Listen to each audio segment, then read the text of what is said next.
Good morning. We have Q4 week 4 day 1, number 1. X squared equals 64. Just take the square root of both sides on this thing. Okay, so we get x is equal to plus or minus 8. Okay, all right, on to number 2. Okay, we have 3x squared minus 24x equals 27. I'm going to bring that 27 over. So 3x squared minus 24x will be minusing 27 now, and that's equal to 0. We got a GCF in here.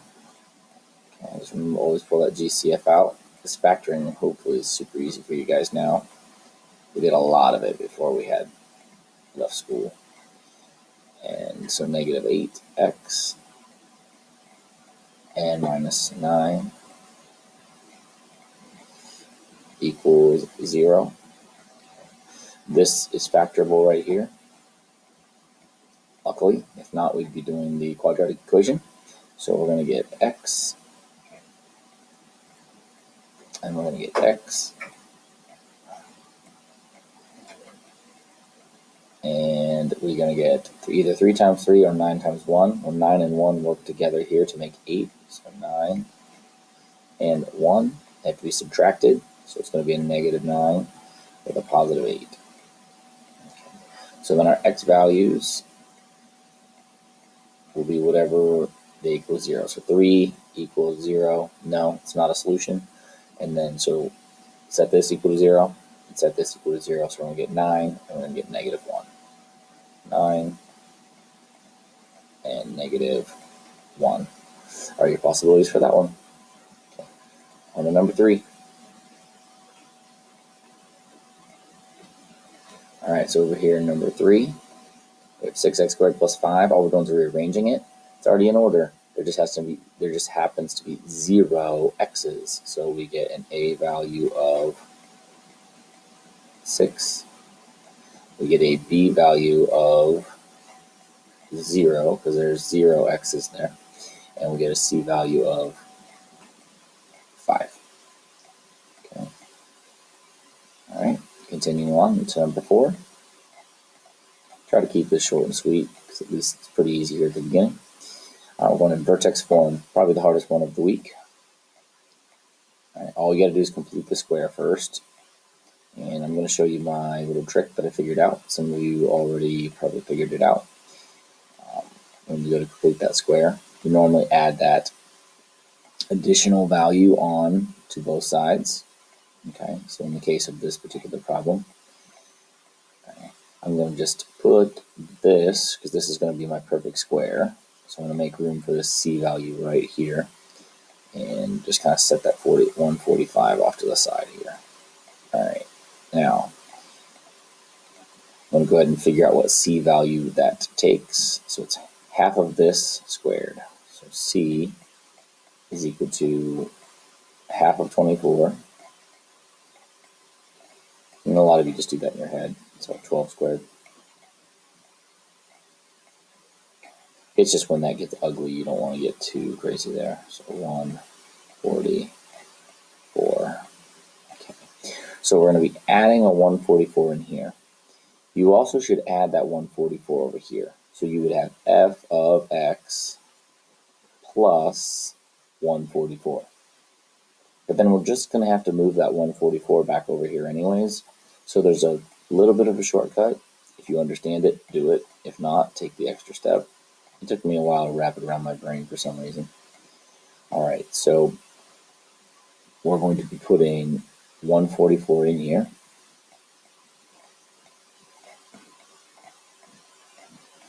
And again, normally I'd put plus 144 right over here, but I'm just going to put a minus 144 here out at the end. I'm running out of room. Okay. So really, when I complete that square, I can put a plus 144 in my perfect square part and a minus 144, and that ends up keeping things balanced out. If you think about it, we really just added 0. Okay. And so we're going to factor this now. So that's going to be x. That's the square root of this. That's going to be 12. And that's going to be my sign right there. So plus 12. Square that guy. And the 145 and the 144 will leave me with 1. And there's your vertex form. Okay? And this represents your vertex right in here. All right? So hopefully vertex form getting a little bit better for you guys. All right. Clear that frame. On to number 5, 6, 7, and 8 pretty much. These problems are all the same. You're going to have a function, so 5x minus 3, a different function, 2x minus 4. That's all we're saying, just different functions there. And it's going to tell you what to do to those functions. Add them together, multiply them, then multiply again, multiply them, and then add them together again, just in a different order. Okay, so be careful when you're doing that kind of stuff. All right, so we are right here on number 5, and we're supposed to be taking the g of x function and adding the f of x function to it. So let's just get right to it. 2x minus 4 okay, plus, okay, remember this is really in parentheses. We can drop those parentheses off right now, but for when we multiply and do subtraction, it will matter. So I won't keep these parentheses on after this problem unless I need them. But really what we're doing is that we're taking this entire thing plus this entire thing. So there's nothing we can do in these parentheses, and this positive 1 would be distributed in there, technically, but it doesn't change those signs. If this was a minus, change all those signs, and then combine your like terms. But in the case of this one, we can just combine like terms. 2x and 5x makes 7x. And then minus 4 plus another minus 3 makes a minus 7. Okay. This problem was probably originally supposed to be subtraction, so the answer is the none of the above answer. Okay. All right, on to number 6. Okay. Same functions. This time we're just multiplying them together. To me, this is the biggest of them all. Okay. You can write this out if you want, but I'm just going to take my time and I'm going to multiply this vertically because it's already lined up vertically. So negative 4 times negative 3 is positive 12. And negative 4 times 5x is negative 20x. Okay. And then 2x times negative 3 is negative 6x.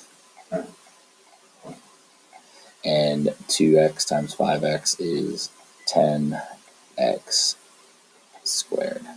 So save us a little time there if you remember how to do that vertically. Okay.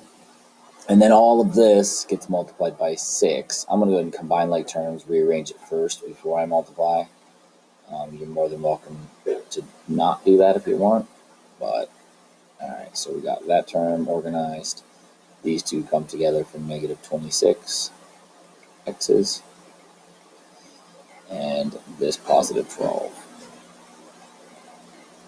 All right, clean that up a little bit. And then all of that guy gets times 6. All right, so 60 x squared. Was it negative 720? No? Yeah, negative 720, I think.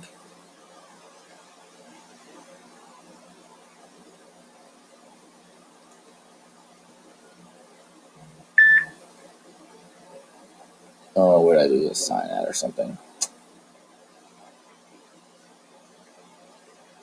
Must have. And then positive 72. Gotta go back here real quick and see where I lost this sign.